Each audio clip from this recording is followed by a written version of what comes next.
जयंत चौधरी पहुंचे थे, जहां उन्होंने यूपी में 10 सीटों के उपचुनाव को लेकर किए गए सवाल पर बड़ा बयान दिया।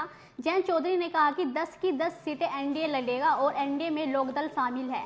हम लोग तालमेल और रणनीति बनाकर सब चीजों पर तालमेल बनाकर ही इलेक्शन लड़ेंगे, कोई अकेला नहीं लड़ेगा। इसी बीच मीरापुर सीट पर बोलते हुए जयंत चौधरी ने क्या कुछ कहा, सुनिए।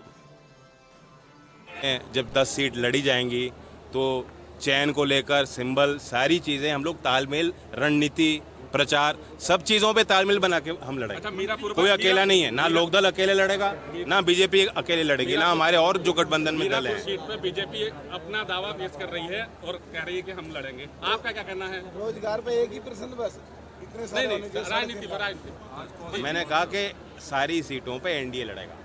नहीं, आरएलडी को कितने मिलेंगी? एनडीए। चौधरी साहब, आने वाले दिनों में यहाँ के अलावा और कहाँ पे आप प्लानिंग कर रहे हैं इस तरीके के कार्यक्रम आयोजित करने के लिए?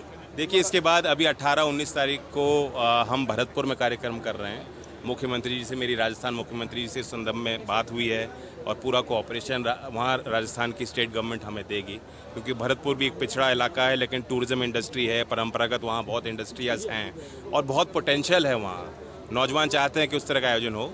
बंगाल में भी एक डिमांड आई है, जहाँ भी सांसद मुझे लिखते हैं, प्रयास करते हैं, राज्य सरकार की तरफ से कोई प्रस्ताव आता है तो इस नीति को हम आगे और तेजी से बढ़ाएंगे। लेकिन मुझे खुशी है कि बिजनौर से शुरुआत हुई, कौशल महोत्सव पहला जो रखा गया है वो बिजनौर में हुआ। मंत्री जी, हरियाणा में चुनाव है, आपकी पार्टी भी लड़ रही है। एक मिनट उनका ले लें। हाँ जी,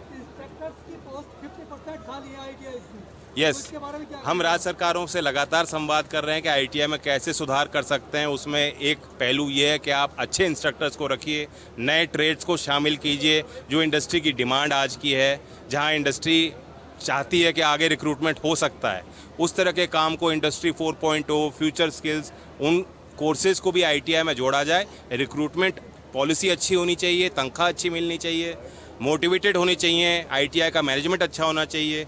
और जहां राज्य सरकार नहीं चला पा रही, जहां सरकारी संस्थान है, वहां वो टाई अप करें, अफिलिएशंस करें, कॉलेजेस को उसके साथ जोड़ें। हम तो इंटरनेशनल स्किल के सेंटर्स खोल रहे हैं। आप सोचिए कि आईआईटी कानपुर के साथ हमने कार्यक्रम किया है, वहाँ आईआईटी भी इन्वॉल्व है, आईटीआई भी इन्वॉल्व है और उसमें डसॉल्ट और हिंदुस्तान एरोनॉटिकल जैसी बड़ी कंपनीज भी काम कर रही हैं। तो जहां संभव है बड़े बड़े उद्योग को भी हम इसमें शामिल करके प्रयास कर रहे हैं कि सुधार हो। मंत्री जी, हरियाणा चुनाव में जो आपकी एनडीए गठबंधन है वो क्या कितनी सीट ला सकता है? भैया, हम बिजनौर में खड़े हैं, बिजनौर की बात कर रहे हैं। नहीं, लोकदल चुनाव नहीं लड़ रहा, एनडीए तो मजबूत पूरे देश में ही है।